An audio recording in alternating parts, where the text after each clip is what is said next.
Hello friends, जय Jagannath. Indoor plants आम गृह को सुंदर करिथाए।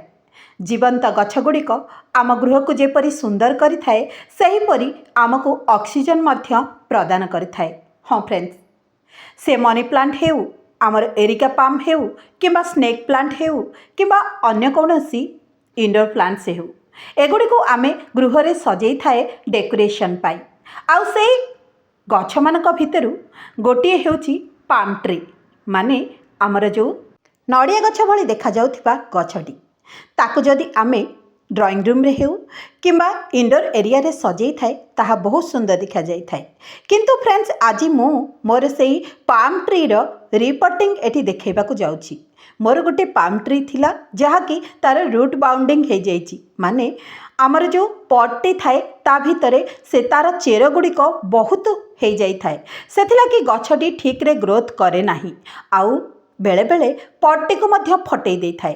तेणु फ्रेंड्स, एबे वर्षा समय चली मु भाबिली मोर एई पाम ट्री टिको टिके रिपोर्टिंग करदेवी, किंतु देखला बेलको ता पट्रु बाहर नथिला, कारण से जो होल हेइथिला से होल भितर देई तार चेर बाहर को बाहरी जाइथिला।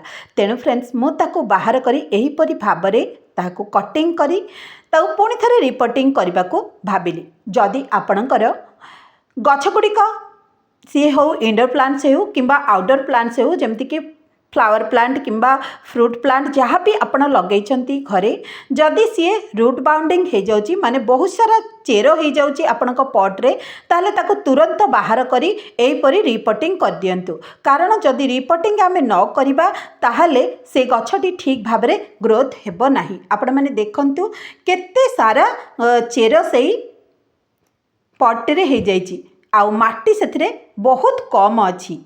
तेणु फ्रेंड्स, यही समय ही उचित समय आपण माने गछ को रिपोर्ट करबा पाई कि एबे वर्षा समय चली अछि। एही समय रे आमे जदि कोनोसी गछ को रिपोर्ट करूचे बा गोटे पट रो आउ गोटे पट को शिफ्ट करूचे, ताले एहा होची बेस्ट समय, आ गछटी ठीक भाबरे ग्रोथ मध्य करिबो, आ गछटी बंची जीव मध्य। मु एठी सेही माटी रे आउ किछि गोबर आउ किछि बाली मिक्स करदेली, आउ तापरे गोटे प्लांट को मु एठी दुई भाग करी दीटी प्लांट करिबी बोली भाबिली।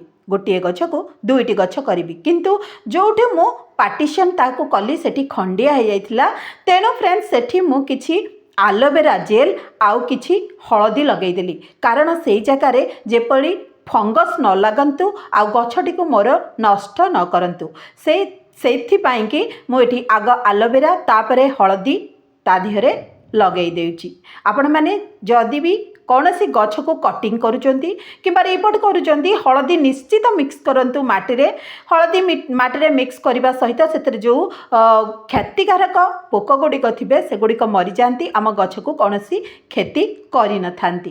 तेणु देखंतु मु एठी नै गली अधा माटी, तापरे एथरा ताको रिपोर्ट करिदेबी। हाँ फ्रेंड्स, एई प्लांट गुड़िक आम गृह को जेतिकी सुंदर देखा जाती, ऑक्सीजन मध्य सेतिकी मात्रा रे आमको देई थांती।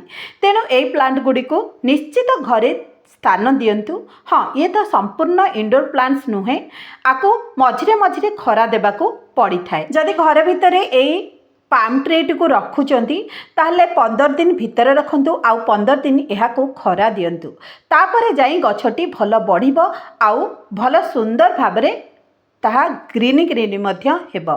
आर पत्र रे ही सुंदरता थाए। तेणु एहाको आमे टिके टिके खरा न देले आ गछरे पत्र गुड़िक हळदिया पड़ जाय थाए। तेणु एहाको मझिरे मझिरे खरा देबा निहाती आवश्यक। आउ गोटे कथा कहि रखुची, एहाको बहुत कम पानी दियंतु। जितेबेले आहार माटी सुखी जाउची सेतेबेले ही पानी दियंतु, देखिबे ए प्लांट बढ़िया ग्रोथ करिवो। आ सब इंडोर प्लांट्स रो स्ट्रक्चर मध्य सेया, अल्प पानी दियंतु आउ माटी सुखिला पर ही पानी दियंतु। आउ एटा ही ठीक समय आपण माने जदि नर्सरी रु कोनोसी गछ आनी लगौचंती, एई समय रे आपण माने गेंडु गछर चारा, सेवती गछर चारा एगुडी को मध्य लगेई परिबे शीत दिन रे फूल पाइबा पाई। ताहले देखिले फ्रेंड्स, मु मोर एई पाम ट्री टिकु किपरि भाबरे सेपरेट करी गोटे गछरु दुईटी गछ बनेई देली, आउ एहाको किपरि भाबरे रिपोर्ट कली। हाँ फ्रेंड्स, बेले बेले आमर नजर न थाए गछटी केतेबेले रूट बाउंडिंग हो जाए थाए, आउ सेथिरे कौनसी माटी न थाए, आउ से सेथिरु कौनसी न्यूट्रिशन पाई न थाए। तेणु बेले बेले आमको चेक करने को पड़ी थाए गछटी कहीं ठीक भाव में हृष्टपृष्ट हो बढ़ू ना, कहीं हेल्दी ना, ताकू ध्यान रखा पड़ी थाए आउ तार केयर मध्य नवा पड़ी थाए। एथर मु तो लगेदेली 2टी पट्रे मोर प्रस्तुत होईगला 2टा पाम ट्री। आउ आपण मैंने यहीपरी भाव में जदि गछ रूट बाउंडिंग हो जाइए ताले एपरी लगे करी से किछि गोबर किछि बाली मिक्स करी लगांतु माटी सहित, देखिए गछटी भल बढ़िबो आउ खूब कम दिन भितर मध्य आपनकु सुंदर गछटे मिल पारिबो। लगे सारला परे पट फुल करी पानी दे दियंतु एकाथरके आउ ताकू सेड एरिया रे रखी दियंतु, माने छाई जगह रे रखी दियंतु। किछि दिन छाई जगह रे रही सारला परे से जेतेबेले तार चेर माटी सहित जड़ित हो जिवो आउ माटी रे चेरटी ठीक भाव रे सेट हो जिवो, सेतेबेले जाई आपण माने ताहाकू टिके खरा जगह रे रखी नियंतु। गछटी निश्चित सुंदर भाव में बढ़िबो। देखंतु फ्रेंड्स मोर गछ दीटी केते सुंदर हेची आउ बहुत हेल्दी मध्य अच्छी, किंतु रूट बाउंडिंग जोगु मु ताकू एहीपरि भाव में रिपोर्ट करदेली। ताहले रहुची पुण देखा आउ गोटे सुंदर वीडियो रे, सेतबेल पाई कि जय जगन्नाथ।